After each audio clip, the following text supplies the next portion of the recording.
Bonjour, bienvenue dans la série sur la mécanique quantique. Donc nous allons maintenant voir comment on aborde la probabilité thermodynamique dans le cas des statistiques quantiques. Alors, les bosons et les fermions, nous l'avons vu, ont des comportements très différents. Cela a des conséquences, par exemple, ne fût-ce que sur l'énergie minimale d'un système. Si on a un système dont les énergies s'échelonnent comme ceci, on va dire epsilon 0, epsilon 1, epsilon 2, epsilon 3, etc. Dans son état d'énergie minimale, des bosons vont tous se mettre dans l'état d'énergie minimale epsilon 0. Son énergie totale sera alors n fois epsilon 0. Si ce sont au contraire des fermions, ils ne peuvent pas être dans le même état, donc ils vont au contraire s'échelonner sur tous les niveaux d'énergie du système. Donc l'énergie totale sera epsilon 0 plus epsilon 1 plus epsilon 2 jusqu'à epsilon n. Étant noté que s'il y a par exemple l'effet du spin, où on peut mettre deux fermions par niveau, ça ne change pas beaucoup cette conclusion. Ils doivent quand même s'entasser de manière échelonnée. Et cette somme, puisque les niveaux d'énergie sont croissants, cette somme peut être beaucoup plus grande que dans le cas des bosons. Donc rien que pour ça, la différence est importante.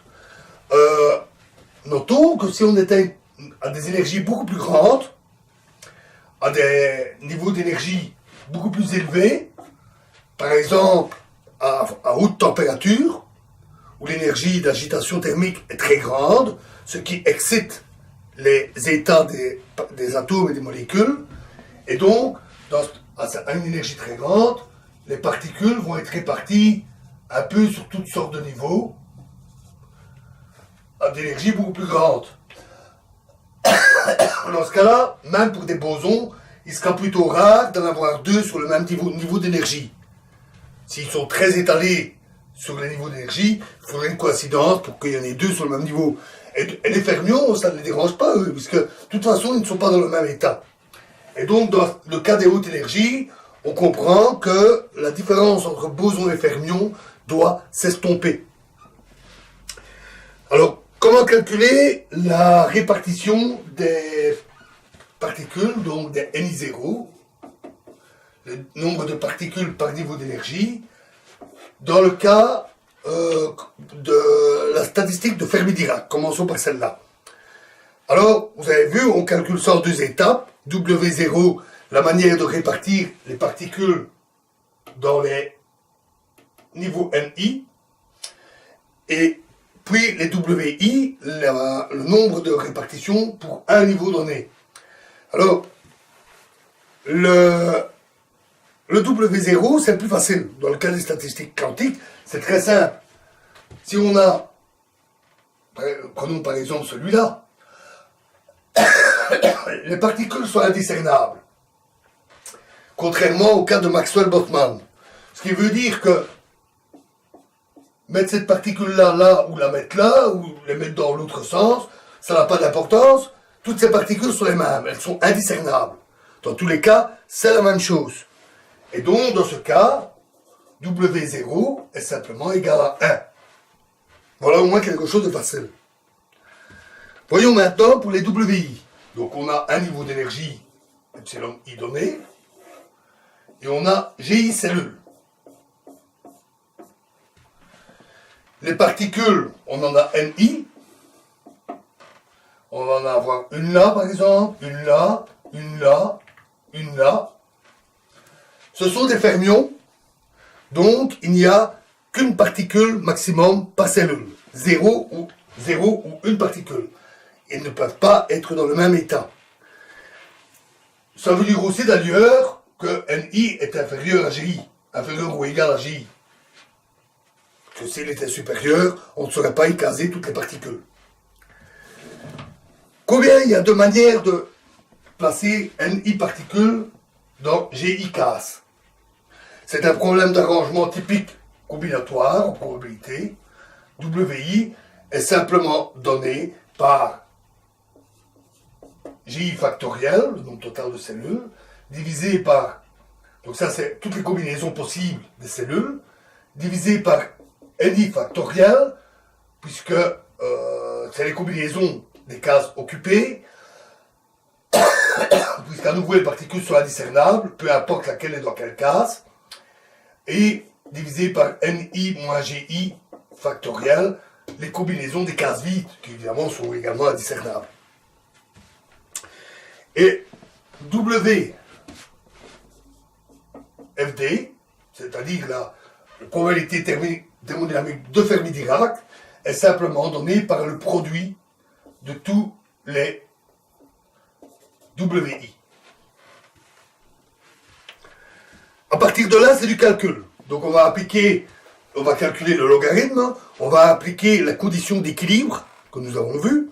Donc c'est du pur calcul, et on aboutit alors à la répartition NI0 est égale à GI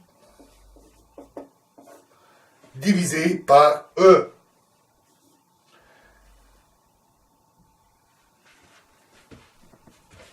Exposant bêta,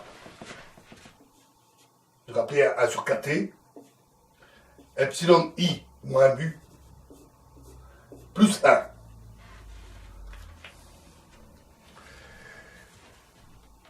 Et on obtient ainsi la répartition recherchée. Voyons le cas des bosons maintenant. Donc pour la statistique de Bose-Einstein, on a également GI-case. Et là, la répartition, on peut avoir plusieurs particules par cellule. Les bosons peuvent se mettre dans le même état. Alors, la question c'est, combien il y a de possibilités de ça? Il y a un moyen très simple de le voir. En fait, si vous dessinez les points et les barres,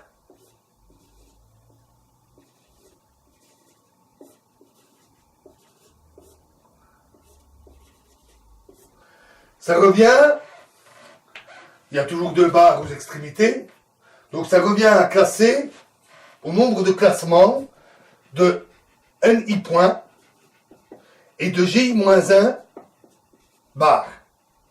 Parce que si vous avez 1, 2, 3, 4, 5, 6 cellules, vous aurez 5 barres à l'intérieur. Donc GI-1 barres.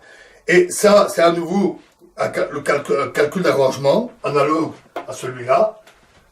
Et donc, WI sera égal à NI plus GI moins 1 factoriel, le nombre total d'objets, divisé par NI factoriel et GI moins 1 factoriel.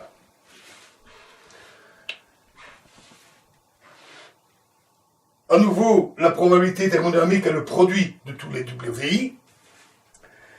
Et on effectue le calcul des conditions à l'équilibre, calcul du logarithme, application de la condition d'équilibre, et on obtient, pour Bose-Einstein, on obtient la même relation, mais avec un moins. C'est la seule différence. Ce qui fait que souvent, on les note ensemble. On dit pour les statistiques quantiques, c'est cette formule avec plus ou moins 1. Le signe supérieur étant Fermi-Dirac, le signe inférieur étant Bose-Einstein.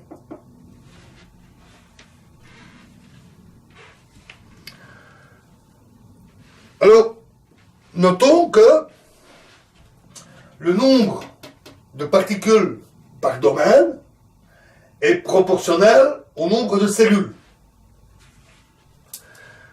Parfois, on peut découper l'ensemble de tous les états en domaines et en cellules légèrement différents. Les cellules, c'est clair, une cellule, c'est un état quantique, un état possible. Et mais selon les degrés d'approximation dans la valeur des énergies ou tout ce genre de choses, on peut parfois découper un peu différemment. Et donc les NI ne sont pas toujours tout à fait pertinents. Ce qui compte, c'est qu'ils sont proportionnels à GI. Donc la valeur qui est pertinente, elle est notée NI0 avec un petit n, un n minuscule, est égal à NI0 majuscule divisé par GI, qu'on appelle taux d'occupation. Par exemple, si la moitié des cellules sont remplies, NI0 vaut 0,5. Et donc, c'est un taux d'occupation de 50%. Si on trace cette fonction-là, pour NI0, en fonction de l'énergie, epsilon i, on obtient une courbe qui typiquement est comme ça. Elle diminue exponentiellement. Donc ce sont surtout les niveaux de faible énergie qui sont très occupés, et puis de moins en moins occupés au fur et à mesure qu'on monte dans l'énergie. Voilà quelque chose de remarquable qui est trouvé simplement à partir des conditions d'équilibre thermodynamique. Une fois qu'on a les répartitions, on va calculer les fonctions thermodynamiques. Alors, vous vous rappelez, une des premières tâches, c'est de partir de la contrainte m égale somme des NI0, le nombre total de particules, de se servir de la répartition trouvée pour éliminer le potentiel, puisqu'on préfère utiliser la température et le nombre de particules. Problème, cette relation n'est pas inversible. Ou plutôt, il n'y a pas de formulation du potentiel avec des fonctions analytiques simples. Vous pouvez essayer si vous voulez. Vous faites simplement somme des I0, somme pour tous les I de cette formule-là, et vous essayez de trouver la valeur de mu. Vous dites c'est égal à n, et vous essayez de trouver la valeur de mu. Vous verrez, vous allez coincer. On ne peut pas extraire la valeur de mu, sauf certaines distributions très particulières. Ça, c'est ennuyant. Eh bien, tant pis, on fait avec. Ici, on va garder la température et le potentiel chimique, mu. Ça veut dire aussi qu'on ne peut pas utiliser l'énergie libre. Eh bien, c'est pas grave, on va utiliser une autre grandeur définie en thermodynamique, que j'avais appelée fonction d'énergie, qu'on appelle aussi le grand potentiel, oméga. Fonction qui est rencontrée en thermodynamique, grand potentiel, et qui est simplement l'énergie totale, moins T fois S, température fois entropie, moins N fois mu. Sous forme différentielle, une petite variation de oméga est égale à S fois une petite variation de la température, moins S, pardon, moins N fois une petite variation du potentiel, moins P, donc ça vient d'énergie, fois une petite variation du volume, moins d'autres termes éventuels, par exemple l'aimantation fois une petite variation du champ magnétique, plus éventuellement d'autres choses qui pourraient intervenir dans l'énergie du système, un champ électrique par exemple.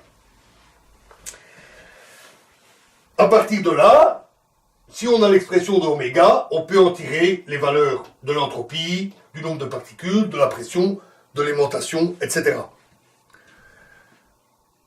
Donc, on va utiliser les contraintes U et N, et les valeurs obtenues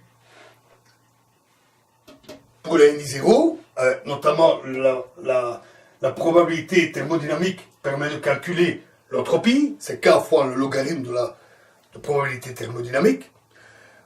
On fait du calcul et on aboutit à la formule pour le grand potentiel. Je pourrais vous écrire la formule, si vous voulez. Oméga est égal à moins ou plus, Fermi-Dirac ou Bose-Einstein, KT, fois la somme sur tous les I, de GI, fois le logarithme 1, plus ou moins, donc toujours Fermi-Dirac et Bose-Einstein, E exposant moins bêta, fois epsilon I moins mu. Et à partir de cette fonction, on peut calculer toutes les grandeurs que l'on veut. À noter que si on calcule la valeur de n, à partir de cette formule, on retrouve simplement la contrainte. N égale somme des n 0. Ouais, c'est cohérent. Voilà. Je vous ai évidemment pas donné le détail des calculs, qui sont parfois un peu lourds. Ils ne sont pas toujours faciles. À nouveau, vous avez tout en main pour faire les calculs vous-même si vous le souhaitez. Dans la prochaine vidéo, nous allons voir la limite classique. Donc, comme je vous l'ai dit, à haute température, il semblerait que Fermi-Dirac ou Bose-Einstein, ça devrait revenir à peu près au même, puisque, étant réparti un peu sur tous les niveaux, peu importe que ce soit des bosons ou des fermions. Encore faut-il le vérifier quantitativement. Donc, nous verrons ça dans la prochaine vidéo. Cela nous mènera à la statistique de Maxwell-Boltzmann corrigée. Je vous remercie.